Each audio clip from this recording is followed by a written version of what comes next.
yëkkati nege ni tey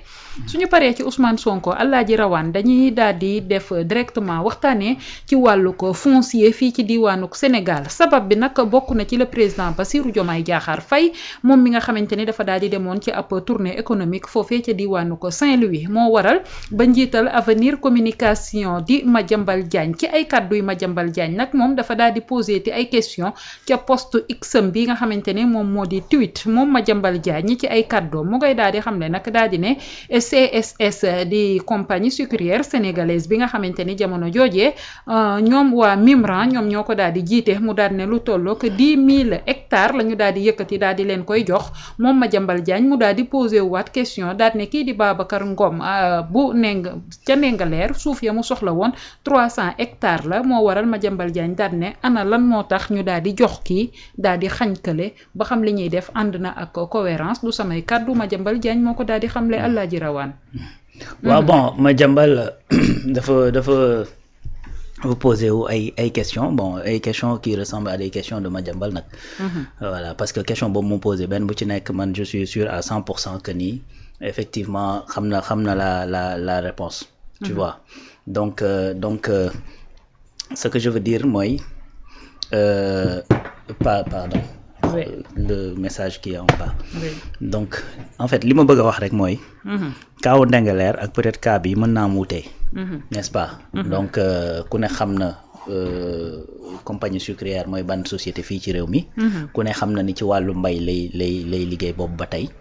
Donc su fekkee ni dañ ko jox ay suuf nag c'est normal que ñu poser wu des questions. pour xam ci yan conditions lañ ko joxee lan la fa war a def est-ce que tout est en règle et tout ça parce que problème bi mooy kaawu Ndingler déjà à la base dafa amoon litige avant octroyer terrain bi dafa amoon ay coow. avant terrain bi ñu koy joxe. du dëgg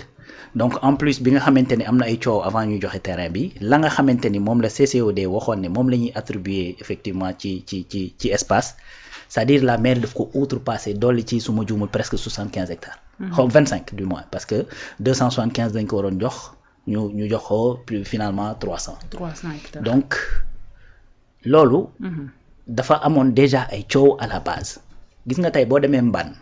c'est-à-dire li mu waroon peut-être question yi mu waroon poser peut-être ci sens boobu. mooy terrain ba ñu waroon jox seen huile éthanol parce que loolu moo xaw a xellami ko ak bii te terrain mënuñoo dem par exemple le président Bassirou Diomaye Faye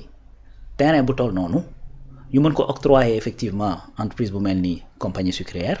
mu nekk ci juste ba fa président demee ñu war a préparer loolu yëpp daal di ko koy octroyer comme ça loolu mënta ne. C'est-à-dire c'est des procédures la et ça prend du temps donc ce qui veut dire que buñ ko fekkee ne dañ ko attribuer c'est juste que traitement bi peut-être moo yegg si ci cappaandaw c'est aussi simple que ça parce que lu toll ni 20 000 hectares. munoo xëy suba daal di koy octroyer benn 10 000 hectares ah munoo xëy daal di koy jox nit comme ça. parce que y a des procédures il y a effectivement une commission boo xamante ne moom moo war a réunir. toog statué wu ci loolu xool ndax dañ lay octroyer le terrain ou pas. fii nii municipalité bi la wax ni moo ko joxe ah ben municipalité bi nag am na une certaine autonomie nag lu jëm ci loolu n'est-ce pas. Voilà léegi beneen affaire mooy lu tax may wax ni bu fekkoon ni dafa def comparaison entre seen huile éthanol ak bii ñu ne ok mën naa ne parce que seen huile éthanol daa am problème nag avant ñuy joxe terrain yi parce que zone mbaan bi nag moo bëri ay coow quand même 8 000 hectares yi ñu doon wax pour Tahirou Sarr foofu la. Quelle est l'histoire mooy terrain boobu Abdou Diouf moo ko joxoon Cheikh Amadou Kane écrivain kooku dem ci benn banque garanti ko fa pour wax ni dafa am ay projet agricole comme loolu sottiwul banque bi saisir ko Tahirou Sarr jënd ko par vente aux enchères il y a d'autres détails yu nekk derrière loolu moo tax sax ñuy indigné wu ci le fait que mu dugg ci loxoy Tahirou Sarr parce que bañ ko koy jaay terrain bi c'était estimé à 48 milliards ñu jaayee ko à 2 n'est-ce pas.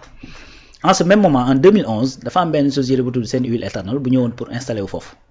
à Mbane Abdoulaye Wade bëgg leen jox 20 000 hectares foofu coow li ne kur bañ a xeex ba mu am 2 morts. Ndingler dafa amoon ay coow bu ñu seetaanoon tuuti lu mel noonu mën na fa arrivé fii nii également pareil Macky Sall def promesse électorale ne bis bu ma yegsee décret bi Abdoulaye Wade defoon pour jox seen huile éthanol les 20 000 hectares dama koy dindi bi mu gagné le pouvoir. ci décret yi mu njëkk a signé mooy dindi loolu nangu terrain bi ci seen huile éthanol coow li calme 4 mois après mu signé waat décret jëlaat les 20 000 hectares joxaat ko seen huile éthanol le même régime de Macky Sall moom moo fekk Ndingler am coow mu jël effectivement terrain ba nga xamante ne moom moo nekk coow octroyé ko à quelqu'un boo xamante ne dañ doon wax ne am nañu effectivement ay affinité voilà ce qui s'est passé mais tey bu fekkee da ngay wax compagnie sucrière nga bëgg a def parallélisme d'abord il faut nga identifier yan accointance peut-être moo am entre compagnie sucrière ak le nouveau régime fii lañ ko fekk di le ministre de l'agriculture dafa ne ni mu gisee ni noonu la war a mën a doxalee pour agriculture bi jëm fañ ko soxla mooy que ni daf fay soxla ay locomotives maanaam de très grands producteurs yoo xamante ni dañuy ànd ak ay wagons maanaam ay petits producteurs yoo xamante ni dañ leen di regrouper en coopérative loolu la teg comme stratégie les nouvelles autorités yi fi nekk ànd ak moom ci loolu ci stratégie boobu ne ko doxalal parce que effectivement wóolu nañ sa xam-xam wóolu nañ sa expertise ci loolu ben tey su fekkee ni tey dafa gis ni ces locomotives là il faut que ñu koy porter nekk par exemple benn compagnie sucrière nekk par exemple benn lu mel ni Sénégal India ak yu demee noonu man en soi tant que y a pas un monopole boo xamante ni dañ ko jël teg ko ci seeni loxo man gisuma ci jafe-jafe en réalité parce que de toute façon terre yooyu il faut que ñu valoriser ko il faut que ñu am koo xamante ni dana ko mën a exploiter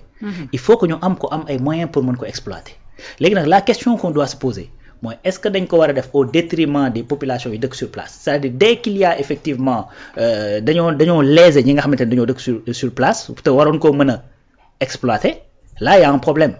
pour man les véritables questions qu'on doit se poser c'est pas lan moo tax président dem foofu jóge tournée économique ñu jox leen terrain yi mooy buñ ko joxee terrain bi ndax amul ku mu léser foofu ndax ça va pas créer des tensions ak ñi nga xamante ne ñoo dëkk foofu est-ce que effectivement dina am un impact social et économique ca ña fa dëkk ak ci Sénégal si ces questions-là il y a une réponse positive man je vois pas pourquoi compagnie sucrière mi fi nekk depuis des années et des années posé wul kenn problème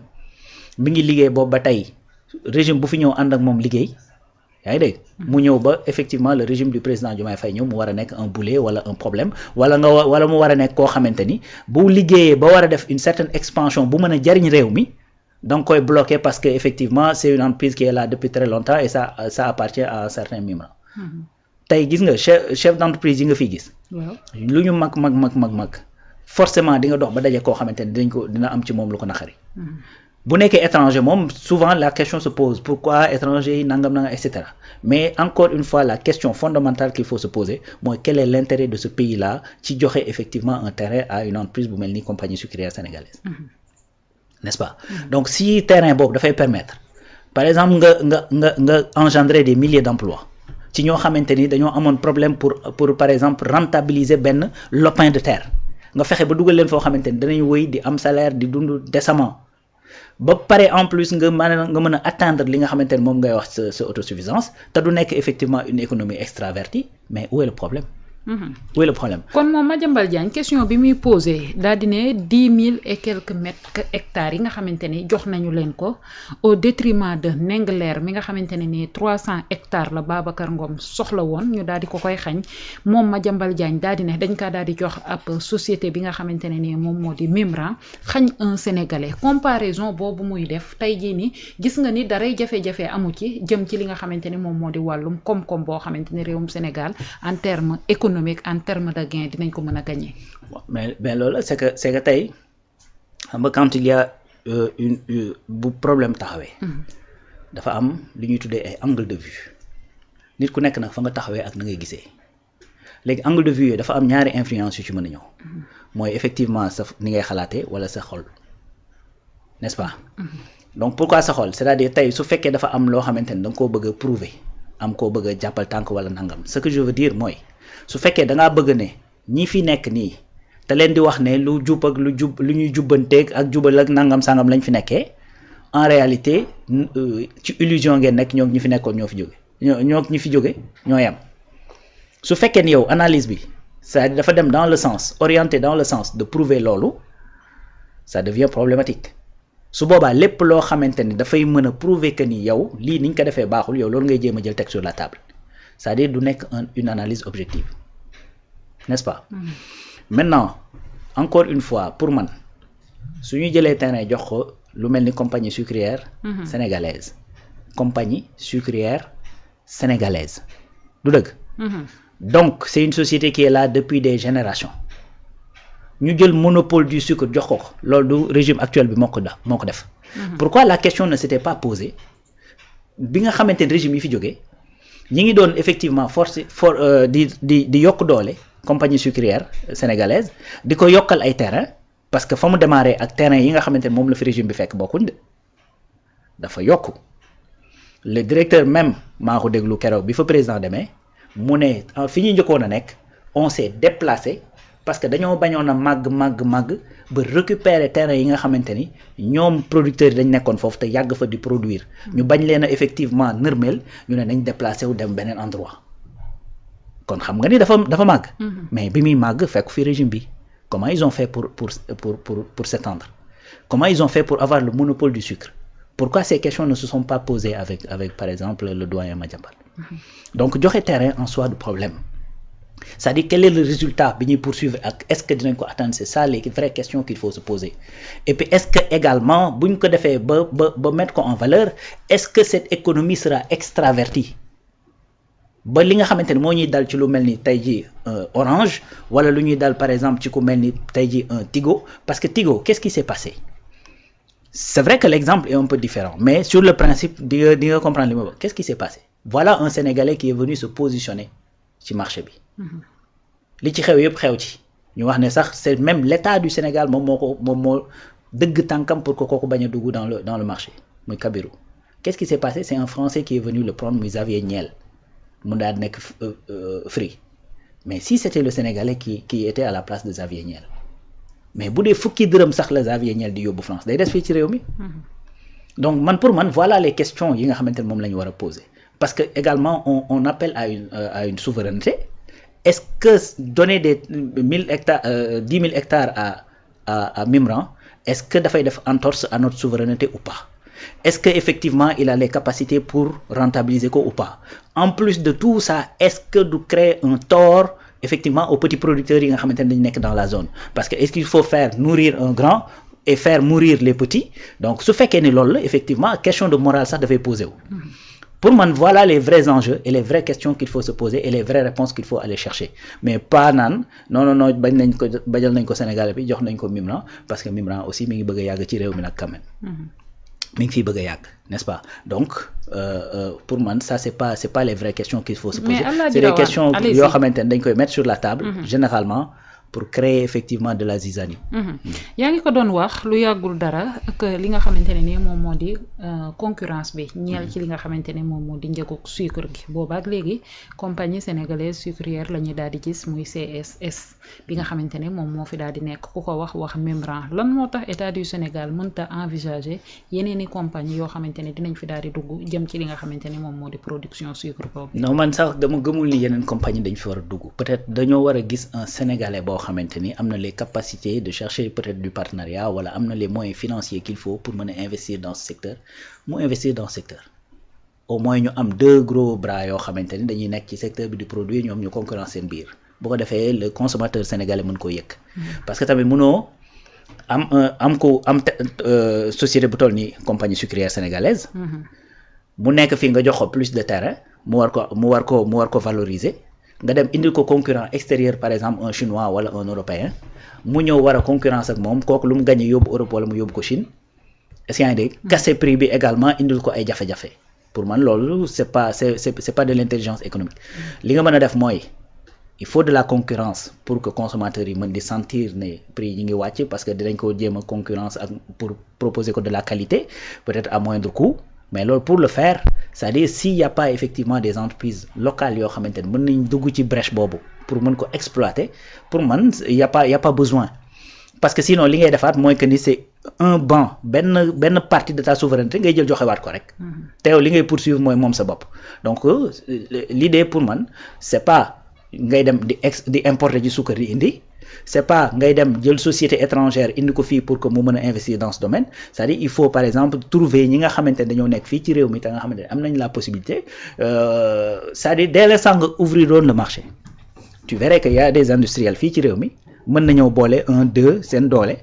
dem investir ci secteur boobu bu ko defee di nga am une société sénégalaise gis nga tey l'exemple bu gën a concret bu ma lay jox. allez-y. phosphate bi ICS c'est des Indiens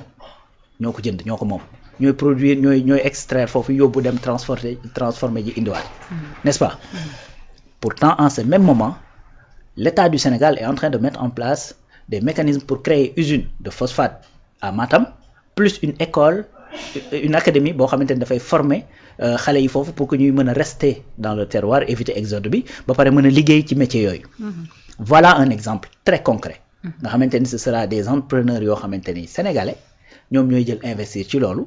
on parle de Dia bi nga xamante ni moom moo nekk fële nu mu koy tudd Burkina Faso te bokk ci. Arona Dia. Donc son nom est en train de sonner même ci projet boobu mais c'est ça qu'il faut faire. Aller chercher les Sénégalais yi nekk ci biti te am doole wala Sénégalais yi nekk ci biir réew mi te am doole nga mettre leen en concurrence avec les sociétés étrangères yi nga xamante ni ñoo fa nekk. du dëgg loolu boo ko defee léegi nga am une concurrence saine une concurrence boo xamante ni dina permettre à ce que le consommateur sénégalais mën a accéder à des produits de qualité et puis à de moindre coût mais dès l'instant nga dem chercher ko ci biti tu vas da ngay retourner effectivement au même problème. Dès l'instant également nga commencer di importer da ngay indil problème société bi nekk ci biir réew mi. te su boobaa également ça va pas régler ton problème parce que da ngay continuer di génne sa xaalis ci biti. mu ngi noonu Alaaji Rawane mu daal di nekk réponse boo xamante ne ni moom nga daal di adressé par rapport ak question bu Madiambal Diagne daal